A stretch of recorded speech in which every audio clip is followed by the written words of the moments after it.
My name is Jacob Miller. I'm 42 now, but what happened when I was 25 still keeps me awake every single night. Back then, I had just moved out of the city. I was looking for peace, for quiet, a place to start over. That's when I found it, a beautiful two-story white house in Long Island, New York. The rent was cheap, almost too cheap. The real estate agent just said it was a little old, but perfectly fine to live in. The address, 112 Ocean Avenue.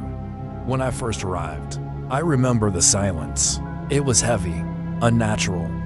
It felt like the entire world was holding its breath. Even the birds seemed to avoid that street, and the neighbors, they watched me move in from behind their curtains, but never stepped outside, never said a word. That first night, at exactly 3:15 a.m., I heard footsteps upstairs.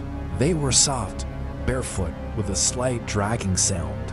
I froze in my bed, my heart pounding. I lived alone. There was no one else in the house. I grabbed the heavy flashlight I kept by my bed and crept up the stairs, my own footsteps barely making a sound on the old wood.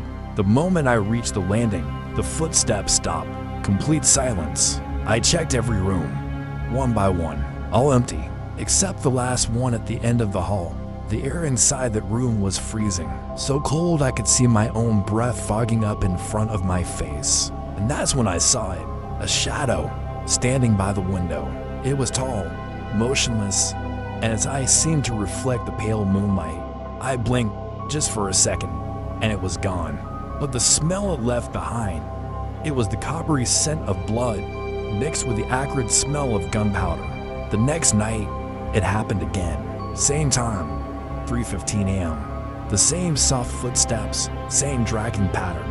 By the fifth night, I heard something new. Children crying. The sound was muffled, echoing up from the basement. My blood ran cold. I raced to the basement door and threw it open. But the moment the door swung inward, the crying stopped instantly. Just gone. This happened every single time.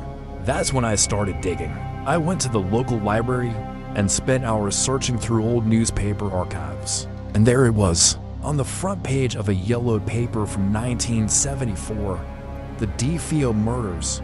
The address was the same. My house in November 1974. A young man named Ronald DeFeo Jr. had shot and killed his entire family, his parents, and his 4 younger siblings, while they slept in their beds. When the police asked him why he did it, he reportedly said, "The voices told me to."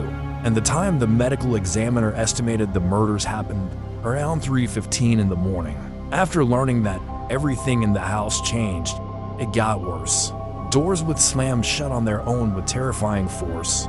Lights would flicker on and off.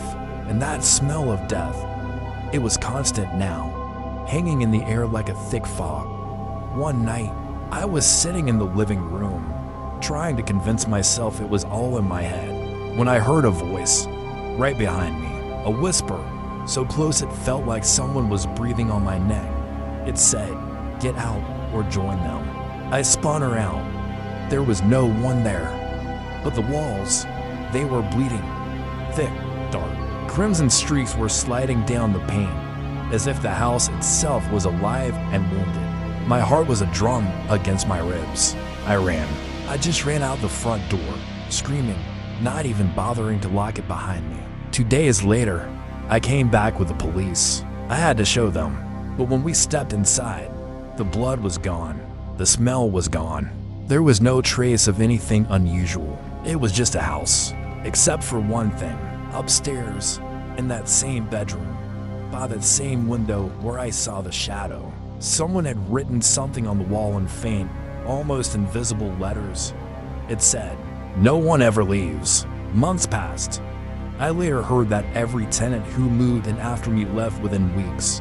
Some heard the voices.